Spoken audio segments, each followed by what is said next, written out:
거절당하지 않는 방법 두 번째라는 제목으로 주일 메시지를 나누겠습니다. 그래도 시리즈 설교니까 먼저 지지난주의 내용을 잠깐 정리하고 오늘 설교로 넘어가는 게 좋을 것 같습니다. 지난주의 인물 대조표를 다시 한번 보시면 마태복음 8장 1절에서 17절까지와 18절에서 22절까지의 내용이 서로 대조를 이룬다고 말씀을 드렸습니다. 1절에서 17절까지에 나오는 나병 환자, 백부장, 베드로의 기도는 예수님이 응답하셨고 18절에서 22절까지에 나오는 무리, 서기관, 추종자의 기도는 예수님이 거절하셨죠. 지난주에는 나병 환자와 무리를 대조하면서 이 거절과 응답 프로세스를 정리했습니다. 기억이 나세요? 지난주에 했던 거? 네, 제가 그래서 얼마나 감사한지 몰라요. 여러분들이 다 잃어버리시니까 그냥 뭐 몇 주만 지나면 그 설교를 또 해도 될 정도로 다 잊어버리시니까 다 까먹으셨을 것 같아서 지난주 설교를 다시 한번 간단하게 지지난주 설교를 정리를 해봤습니다. 나병 환자의 장점, 다시 말하면 나병 환자가 예수님께 응답받을 수 있었던 이유는 첫 번째, 예수님을 유일한 답이라고 믿는 믿음이 있었고, 그래서 두 번째, 죽을 각오를 하고 예수님께 달려갔죠. 이 그렇게까지라도의 신앙이 있었던 것이죠. 그래서 세 번째, 응답받게 되었습니다.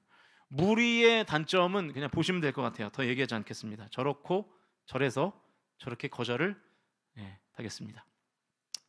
지난주에 보니까요, 이런 표들이 화면에 나오면 사진들을 좀 찍으시던데 필요하시면요, 우리 박영식 전도사님께 요청하시면 원본 이미지를 카톡으로 보내드릴 수 있습니다. 그래서 여기 사진 찍지 마시고 예배에 집중하시고 나중에 자료가 필요하시면 우리 박 전사님한테 요청하시면 될 것 같습니다. 어쨌든 저와 여러분이 이 거절의 프로세스가 아니라 응답의 프로세스를 사실 수 있기를 주님의 이름으로 축복합니다. 이제 오늘은 백부장이에요. 백부장이 예수님께 하인의 중풍병을 고쳐달라고 요청을 하죠. 5절과 6절 말씀을 같이 읽겠습니다. 시작. 예수께서 가버나움에 들어가시니 한 백부장이 나와 간구하여 이르되 주여, 내 하인이 중풍병으로 집에 누워 몹시 괴로워하나이다. 백부장이 지금 예수님께 하인의 중풍병을 고쳐달라고 간구하고 있어요. 그러니까 백부장이 예수님께 기도하고 있는 거죠. 백부장의 기도에 예수님이 어떻게 반응을 하시는가? 13절입니다. 읽습니다. 시작. 예수께서 백부장에게 이르시되 가라, 내 믿은 대로 될지어다 하시니 그 즉시 하인이 나으니라. 백부장의 기도에 예수님께서 거절하셨습니까? 응답하셨습니까? 네, 거절하지 않고 응답하셨어요. 응답하신 정도가 아니라 백부장을 보고 굉장히 놀라셨습니다. 10절 말씀인데요, 같이 읽어보시죠. 10절 시작. 예수께서 들으시고 놀랍게 여겨 따르는 자들에게 이르시되 내가 진실로 너희에게 이르노니 이스라엘 중 아무에게서도 이만한 믿음을 보지 못하였느라. 백부장의 믿음에 예수님 지금 놀라시는 거예요. 여러분, 복음서를 보시면 예수님이 가끔 놀라시는데 언제 놀라시죠? 믿음 없음 때문에 놀라세요. 믿음이 없어서 놀라요. 마가복음 6장 6절 앞부분을 보시면 같이 읽어보죠. 시작. 그들이 믿지 않음을 이상히 여기셨더라. 여기서 이상히 여기셨다라는 표현을 영어 성경은 원더로 번역했어요. 원더, 놀랐다는 거예요.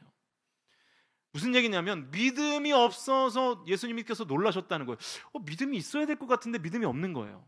놀라시는 거예요. 그런데 오늘 본문에서 예수님은 백부장의 아주 큰 믿음에 놀라고 있습니다. 성도 여러분, 예수님은 나의 어떤 모습에 놀라실까요? 나의 큰 믿음에 놀라고 계실까요? 아니면 나의 믿음 없음에 예수님께서 이상히 여기시며 놀라고 계실까요? 바라기는 저와 여러분이 예수님을 놀라게 하는 믿음을 소유하실 수 있기를 주님의 이름으로 간절히 축원드립니다. 목회를 하다 보면 성도님들을 보면서 놀랄 때가 있어요. 어떤 분은 초신자인데 심지어 믿음이 없어 보였는데 믿음의 결단과 헌신을 하는 경우를 심심치 않게 봅니다. 그럴 때마다 굉장히 놀랍죠. 어떻게 저런 믿음을 가지고 계실까? 목사인 나보다 낫다. 이런 생각을 하게 하는 성도들이 종종 있습니다. 정말 놀랍죠. 어쩌면 인생을 포기할 것 같은 고난이 닥치는데도 더욱더 주님을 붙드는 초신자들, 큰 믿음으로 고난을 이기는 이렇게 어린 성도들, 이 절망할 법한데 소망으로 사는 성도들을 볼 때, 그런 큰 믿음을 가진 성도들을 볼 때 굉장히 놀랍습니다. 교역자로서요. 물론 반대의 경우로 놀라울 때가 더 많습니다. 네, 신앙생활을 오래 하신 분인데 하시는 말과 행동을 보면 너무 믿음이 없어서 놀랄 때가 종종 있죠. 그리고 그렇게 교회를 오래 다니신 분이 믿음의 헌신은 1도 하지 않는 모습을 보면 굉장히 놀랍죠. 제가 어느 교회라고 말씀은 못 드리지만 제가 사역했던 교회 중에 한 교회에서는 장로님이신데 11조원금을 안 하시는 거예요. 장로님이신데. 이제 굉장히 놀랐던 기억이 있어요.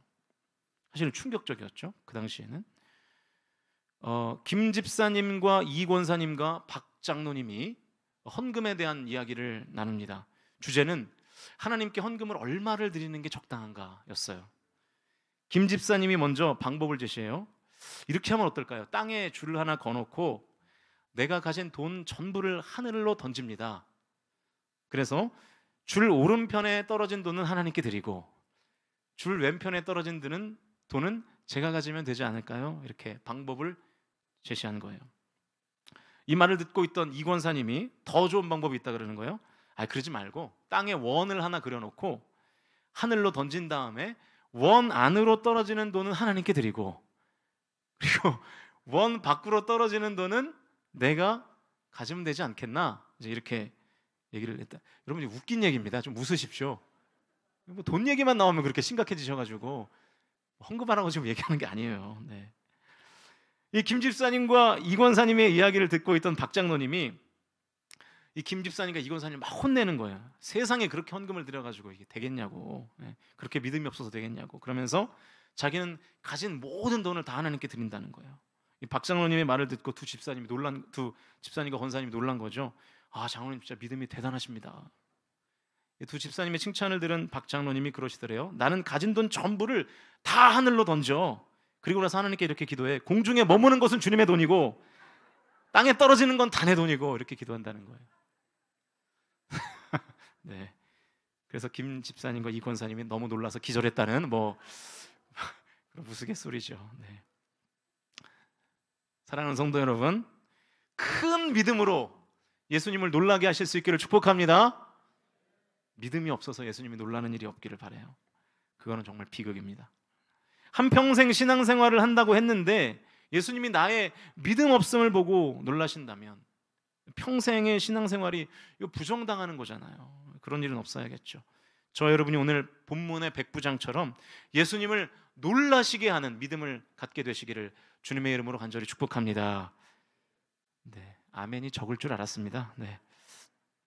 자, 그러면 이 백부장이 어떤 믿음을 가졌기에 예수님은 그의 기도에 응답하셨고 놀라기까지 하셨는가를 찾아봐야 되겠죠. 백부장은 예수님께 어떻게 거절당하지 않을 수 있었는지 이제 본문을 읽어가면서 메시지를 찾아보겠습니다. 본문 5절과 6절 말씀 같이 읽습니다. 시작.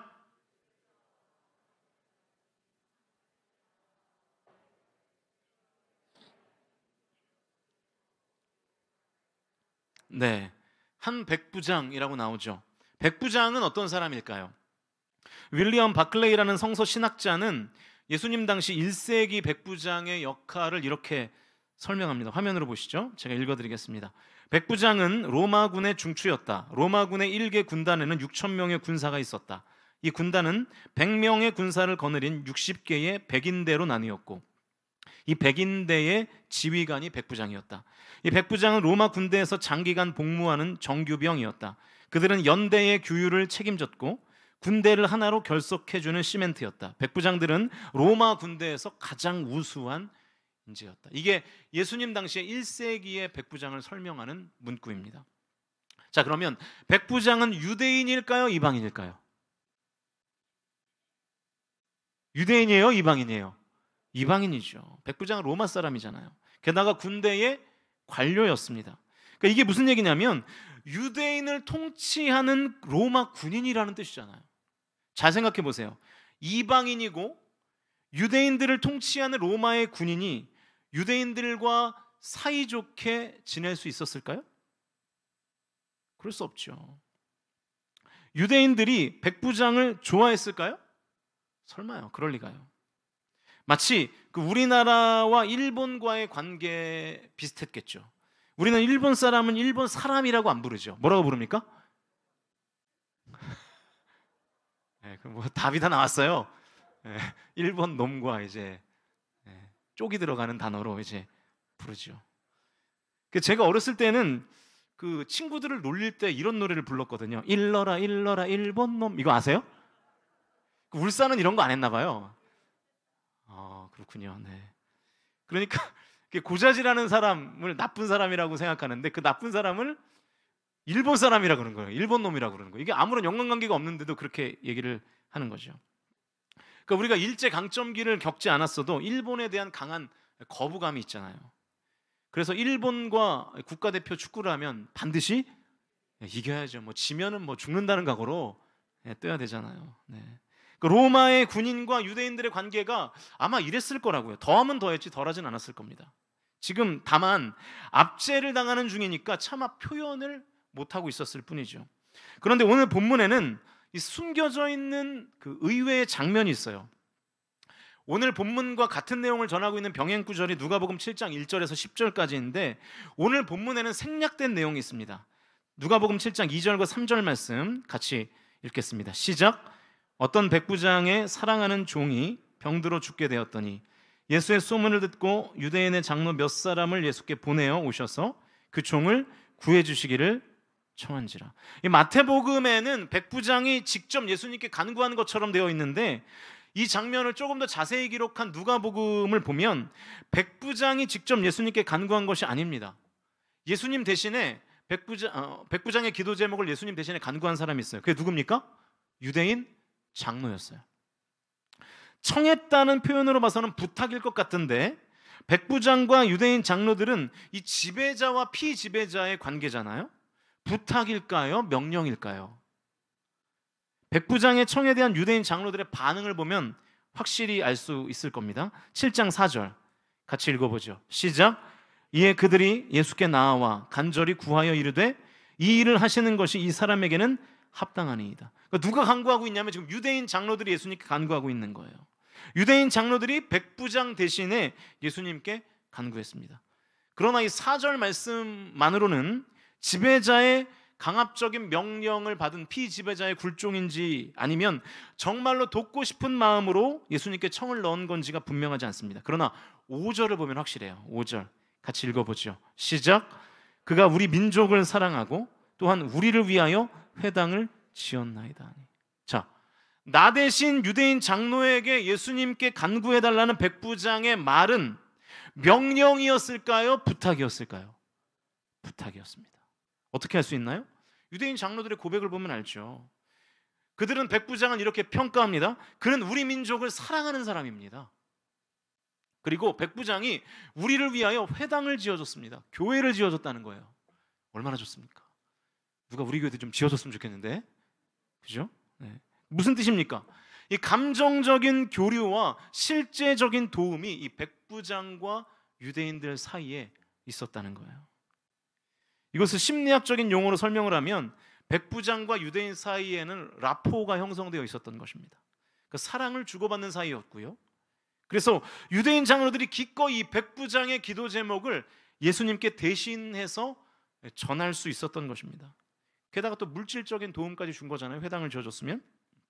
적어도 예수님께 거절당하지 않고 응답받은 오늘 본문의 이 백부장은요, 유대인들을 식민지의 하찮은 백성으로 여기지 않은 사람이었습니다. 지배자로서 피지배자를 억압하고 착취했던 것이 아니라 유대인들 자신으로 온전한 인격으로 보는 눈이 있었던 사람이었어요. 로마의 지배를 받고 있는 유대인들도 나와 똑같은 사람이라는 생각을 가지고 있었던 거예요.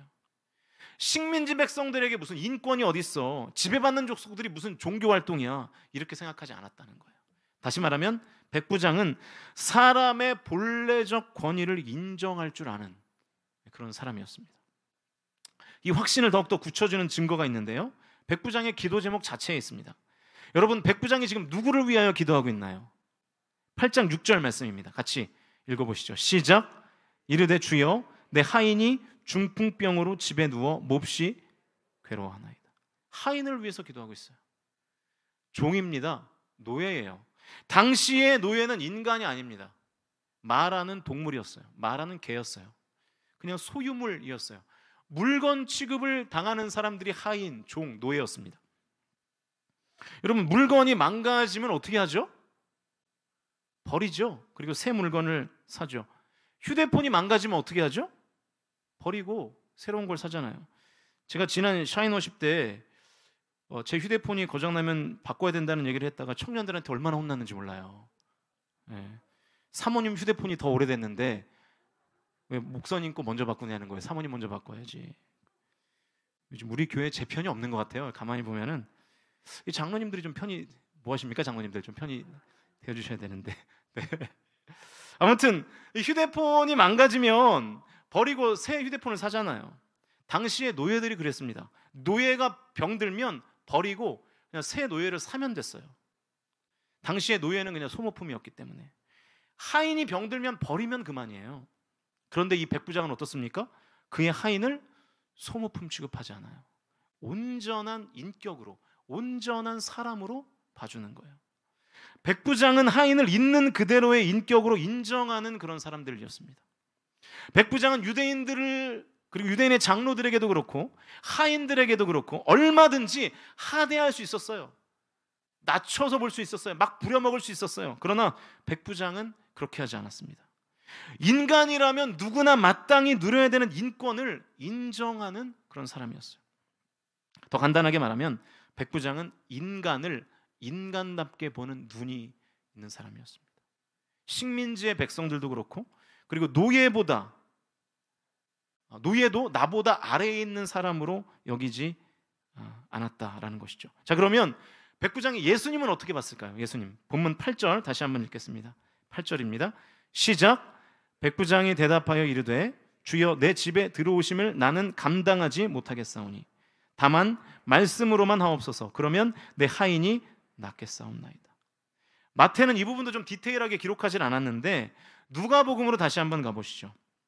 누가복음 7장 6절과 7절 공동 번역으로 준비를 했는데요. 같이 읽겠습니다. 시작.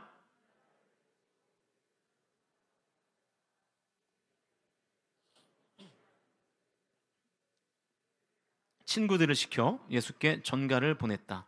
주님, 수고롭게 오실 것까지 없습니다. 저는 주님을 제 집에 모실 만한 사람이 못 되며 감히 주님을 나가뵐 생각을 못하고 있습니다. 그저 한 말씀만 하십시오. 그러면 제 종이 낫겠습니다. 예수님께서 이 유대인 장로들의 이 말을 듣고 백부장이 사는 집을 향해서 막 가고 있는 거예요. 그런데 예수님이 오고 있다는 소식을 들은 백부장이 또 급하게 친구들을 보내서 예수님께 이렇게 말하는 겁니다. 저는 주님을 우리 집에 모실 만한 사람이 못 됩니다. 제가 감히 어떻게 주님을 직접 만나보겠습니까? 그저 말씀만 하십시오. 그러면 제 종이 나을 겁니다. 백부장이 이 워딩을 보세요. 감히 식민지 백성 주제에 로마의 군인의 집에 들어와? 이게 아니라고요. 감히 제가 주님을 제 집에 모실 수가 있겠습니까? 제가 감히 주님을 직접 아련할 수 있겠습니까? 이런 얘기예요. 사실 백부장의 입장에서 보면 이렇게 쩔쩔매는 멘트를 할 수밖에 없는 유일한 존재가 누굴까요? 로마의 황제였겠죠. 시저, 카이사르. 당시에 로마의 황제는 신이었습니다. 자, 그러니까 지금 백부장은 예수님을 어떻게 보고 있는 거예요? 신으로 보고 있는 거예요. 예수님을 신처럼 보고 있는 거예요. 내가 모시는 로마 황제처럼 보고 있는 거예요. 물론 예수님의 가르침과 많은 기적의 이야기들을 들었겠지만 식민지의 청년에 불과한 사람을 로마의 황제에 준하는 신으로 지금 보고 있는 거예요. 그러면 이게 무슨 의미일까요? 백부장이 예수님을 신으로 보고 있다는 게 무슨 의미일까요? 본문 9절 말씀인데요. 같이 읽어보죠. 9절 시작. 나도 남의 수하에 있는 사람이요 내 아래에도 군사가 있으니 이더러 가라 하면 가고 저더러 오라 하면 오고 내 종더러 이것을 하라 하면 하나이다. 여러분 죄송합니다만 이 말씀을 한글 성경으로만 보면 이렇게 확 와닿는 단어가 좀 없습니다. 그런데 영어 성경으로 보면 눈에 확 들어오는 한 단어가 있어요. 한글 성경에서 이 수하라고 번역된 단어인데요. 영어로 authority라는 단어예요. authority. 권위라는 뜻입니다. 권위. 나도 상관의 권위 아래에 있는 사람입니다. 그리고 나의 권위 아래에도 병사가 있어서 내 권위 아래에 있는 사람에게 가라고 하면 가고 오라고 하면 옵니다. 그러니까 예수님도 말씀만 하시라는 거예요. 말씀만 하시면 병이 나을 거라는 거예요. 여러분 잘 들어보세요. 이 말이 무슨 뜻인지. 나도 예수님 당신의 권위 아래에 있는 사람이라는 고백이에요. 그러니까 나에게 말로 명령하라는 거예요. 오시지 말고. 백부장이 예수님을 지금 어떻게 보고 있는 거냐면, 백부장은 예수님의 신적 권위를, 예수님이 신적 권위를 가진 존재로 지금 보고 있는 것입니다. 백부장의 이 말을 듣고 지금 예수님이 놀라시는 거예요. 10절 다시 한번 같이 읽겠습니다. 10절 시작. 예수께서 들으시고 놀랍게 여겨 따르는 자들에게 이르시되 내가 진실로 너희에게 이르노니 이스라엘 중 아무에게서도 이만한 믿음을 보지 못하였느라. 여러분, 이런 믿음을 가진 사람을 어떻게 거절합니까? 백부장의 기도에 예수님이 응답하시죠. 백부장이 사랑하는 종이 걸렸던 그 중풍병이 고침받게 되었습니다. 백부장은요, 사람도 있는 그대로 사람으로 보았고 신도 있는 그대로의 신으로 보는 눈이 있었어요. 그래서 예수님의 권위를 인정하며 자기 자신은 예수님의 권위 아래에 있는 사람임을 확실히 했습니다. 이것이 백부장이 예수님께 거절당하지 않은 이유예요. 자, 그러면 이제 백부장과 대비되는 서기관을 봐야겠죠. 서기관은 왜 거절당했는지를 보면 예수님의 권위를 인정하지 않는 것이 무엇인지를 볼 수 있어요. 마태복음 18장 19절과 20절 말씀 같이 읽겠습니다. 시작.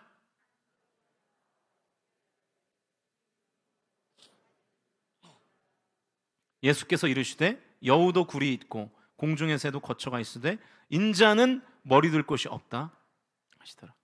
한 서기관이 이제 예수님께 청하는 거예요. 선생님, 어디로 가든지 제가 따르겠습니다. 그런데 예수님, 그러면 이 질문에 대해서 예수님이 뭐라고 대답해야 맞나요? 아, 그래?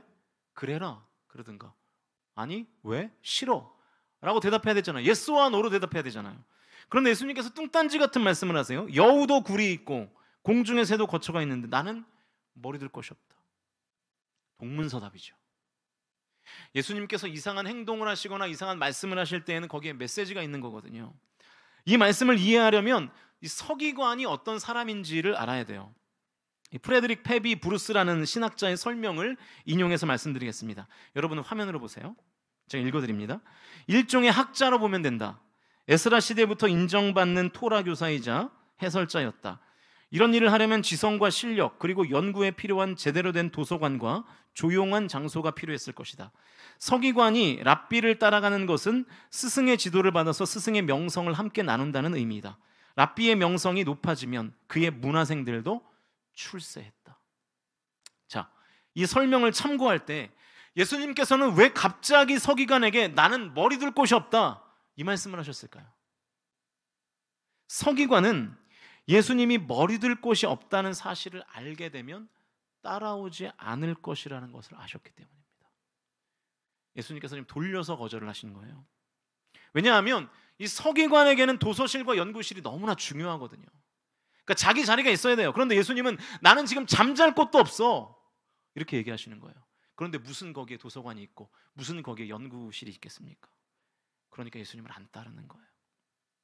서기관은 그저 예수님의 명성을 이용해서 출세하고 싶었습니다. 그러나 또 도서관과 연구실은 포기할 수가 없는 거예요.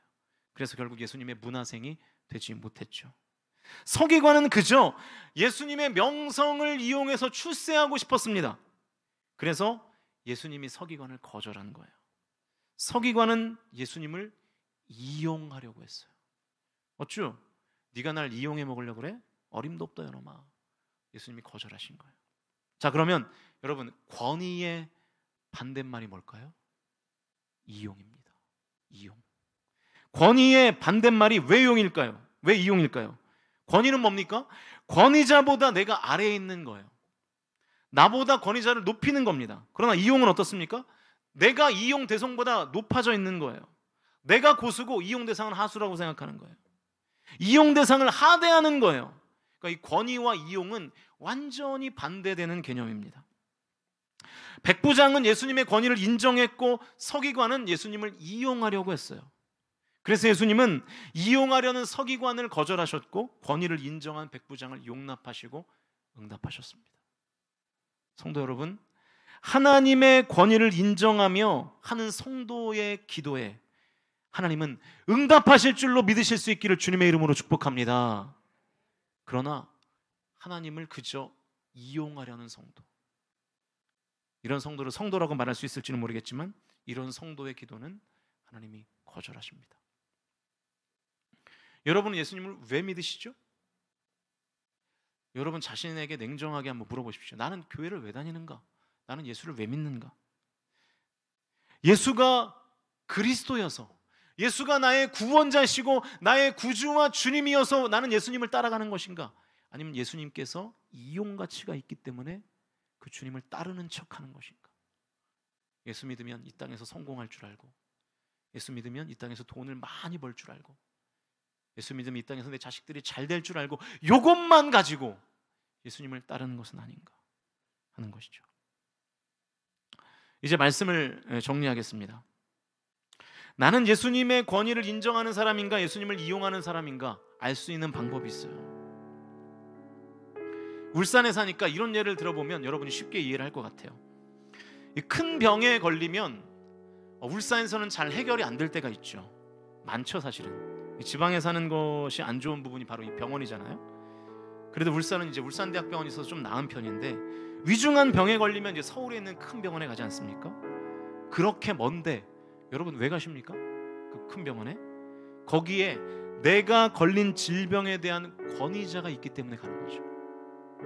그래서 그 비싼 KTX를 타고 몇 시간을 가서 병원에서도 몇 시간을 기다리고 겨우 몇 분 만나고 그렇게 돌아오잖아요.